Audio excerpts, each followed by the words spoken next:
Spoiler warning, this video will contain spoilers for the latest Minecraft Ultimate Tournament. So, if you have not seen that yet, please click off this video, watch that first.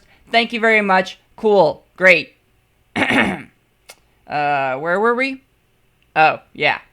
On Saturday, July 25th, Technoblade, xNestorio, and Calvin shook the Minecraft community by absolutely demolishing the Minecraft Ultimate Hunger Games event.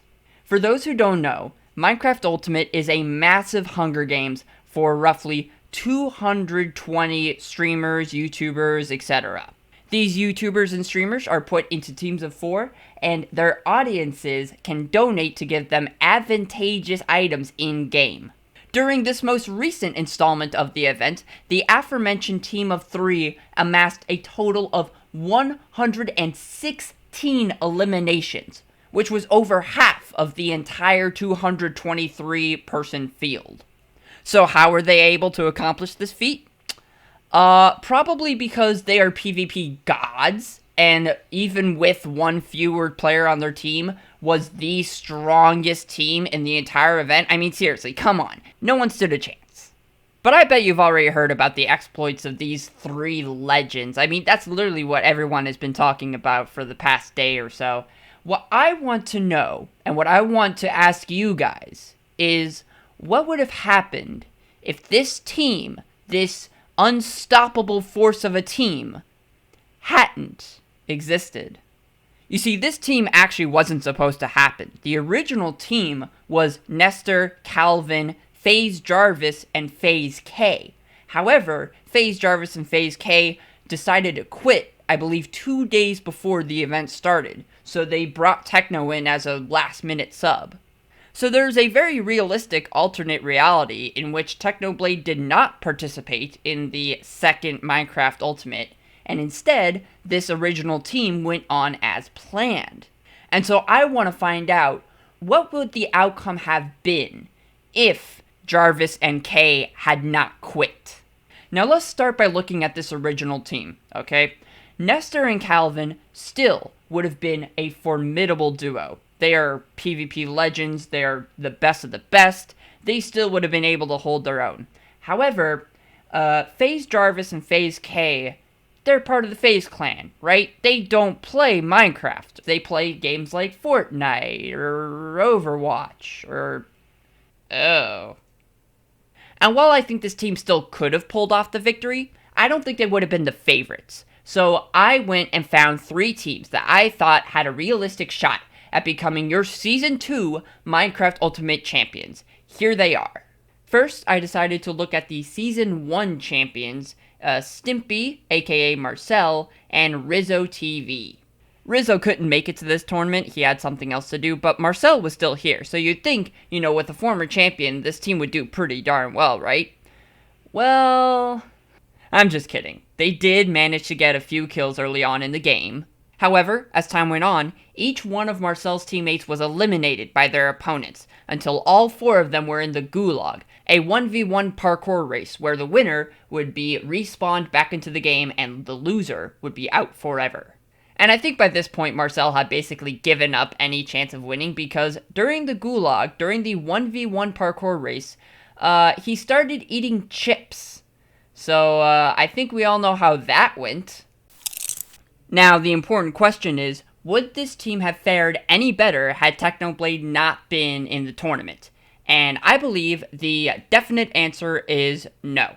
These guys were never slain by Techno's team in-game, they were never defeated by them in the Gulag, they didn't have any interaction with Techno's team the entire tournament, so even if Technoblade had not been in this event, it wouldn't have mattered, these guys still would have died.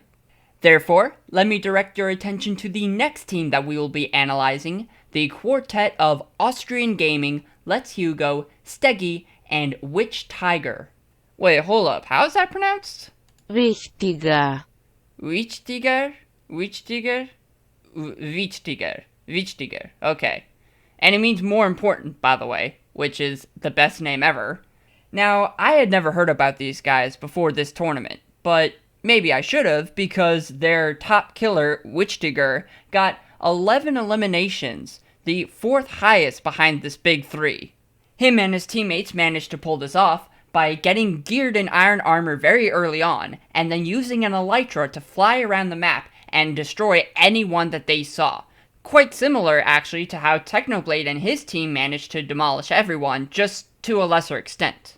However, right before the final deathmatch, one of the team members, Let's Hugo, was eliminated, and by that point they weren't able to respawn him with any of the respawn crystals, so they were down to 3. As you may recall, the final deathmatch was comprised of everybody still left in this game versus the Technoblade team. And while Witchtiger and crew actually put up a very good fight against them, they were no match for the pig in diamond armor, and eventually they all fell. I believe that without Technoblade in the tournament, this team had a very good shot at winning. Even though they were down a man by the time deathmatch started, they're all obviously very accomplished PvPers, and they were very geared out in terms of armor, swords, other stuff, so they definitely had a good chance of taking the crown. However, another team that I thought had a very good shot at winning was the team of Ant Venom, Captain Sparkles, Pizza Hut, and Princess Lee. However, this team got off to a rocky start as Pizza Hut, Ant Venom, and Captain Sparkles were all sent to the gulag very shortly after the grace period ended. Now, I wasn't too worried about Pizza Hut making it out of the gulag because it's Pizza Hut. Parkour is in his veins. I don't think he can physically lose parkour, even if he tried. There's no way he was losing this. The other two, however, wasn't as confident in their abilities, but I still thought they could do it. Pizza Hut and Captain Sparkles did make it out of the gulag. However, Ant Venom lost his parkour race. And just like that, this team was down to 3. And while these 3 didn't get too many eliminations, they did manage to score full iron armor, iron swords, elytras, partly enchanted iron armor, stuff like that. So they were still a pretty strong team. However, towards the final part of the game, these 3 encountered the Techno crew, who cut off and cornered Captain Sparkles before descending on Pizza Hut and ending him as well. Princess Lee actually made it pretty far along in the game, but alas, she too fell to the Technoblade. Now comes the part where I tell you which of these 2 teams I think would have come out on top. And I have no idea. I mean, just look at how evenly paired these 2 teams were. Both had 3 team members left going into the final part of the game. Witchtiger's crew had more kills, but Pizza Hut's crew had better armor with the enchanted gear and diamond boots. And with the way that these team battles work, what with the positioning and the other teams that are there are just too many variables to accurately predict who would come out on top. Which is why I'm gonna throw the question to you guys. Who do you think would have won? Pizza Hut's team? Witchtiger's team? Some other team? Let me know in the comments below. I'm just kidding. But no, seriously, do comment. It helps with the YouTube algorithm. Thanks. Hey, so this is the part of the video where most professional YouTubers would have an end screen showing you what videos to click on, but I'm lazy and I didn't feel like making an end card.